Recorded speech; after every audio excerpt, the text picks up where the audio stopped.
So I was playing against a grandmaster from Canary Islands, and the guy plays pawn to f6 here, attacking the head of the pawn chain. Why opponent would like to do that? Because they cannot attack the base anymore.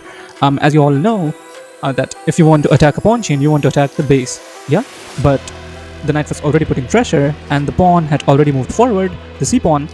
So this white pawn could chill. Nothing to worry about. The only thing that black can attack in this pawn chain is the head right now. So opponent plays pawn to f6, attacking the head of the pawn chain. And here, this move created a weakness. It created an outpost for our knight. And the outpost was on this g6 square. So that's what I did. I decided to maneuver my knight from f3 to g4 to f3 to h4 to g6, and here the guy got forked, and the game became very interesting. But if opponent were to see the idea, or were not to intentionally blunder the fork, they could have moved the queen to f7. How to continue in that case? We'll just simply plant our knight to g6 a move or two later. That's perfectly fine. That's a perfect move. Computer shows a fantastic idea here. What computer says is trade your e-pawn for their f-pawn. It might look counterintuitive at first glance because it gives up a central pawn for a flank pawn. But why would you like to do that? Reason number one, you get a permanent weak pawn on e6 that you'll continue to exploit in long run. Point number two is that you can keep this pawn stuck here using a cool tactic, and that's what you have to find. Okay, ready? So the move is pawn to f4. It looks absurd. First of all, the pawn could be lost. Second, this pawn is also hanging. So let's see what happens in both of these scenarios.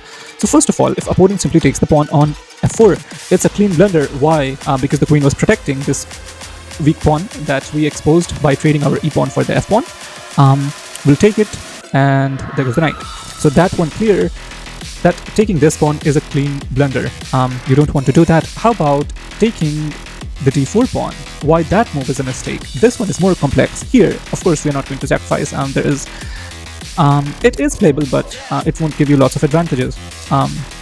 So what you have to do is you have to go queen to e3, attacking the knight on d4, and when the knight moves back to c6, then it's just a clean pawn sacrifice. After that, what you have to do, you have to use your advanced pawn majority on the king side to create an attack. So it's a clean pawn sacrifice to create a pawn storm on the king side, and your pawns are already advanced enough to continue to go forward, and you'll just go pawn to g5 and trade, and the queen goes back. Now the knight goes forward, hitting the rook, and now the rook joins the game, and then pawn goes to h6, and it's a very strong attack. As you can see, the rook enters, this rook is here, this rook is here. Computer already announces checkmate in 6 moves.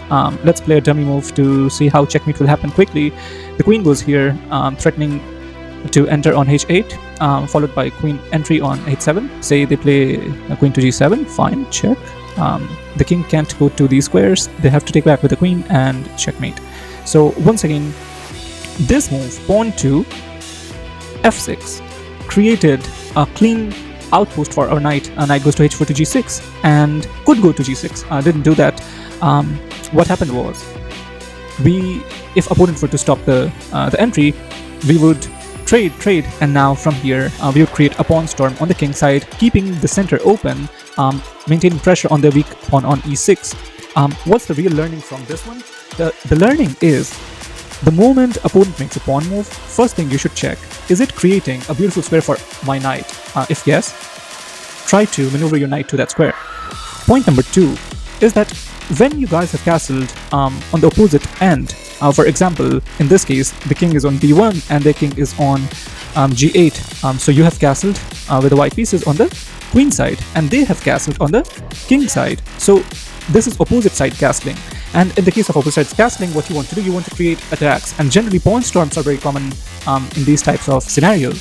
So that's what we did in this position. What we did was we traded, and from here push the f and g pawn and create a pawn storm. So that's item number 2.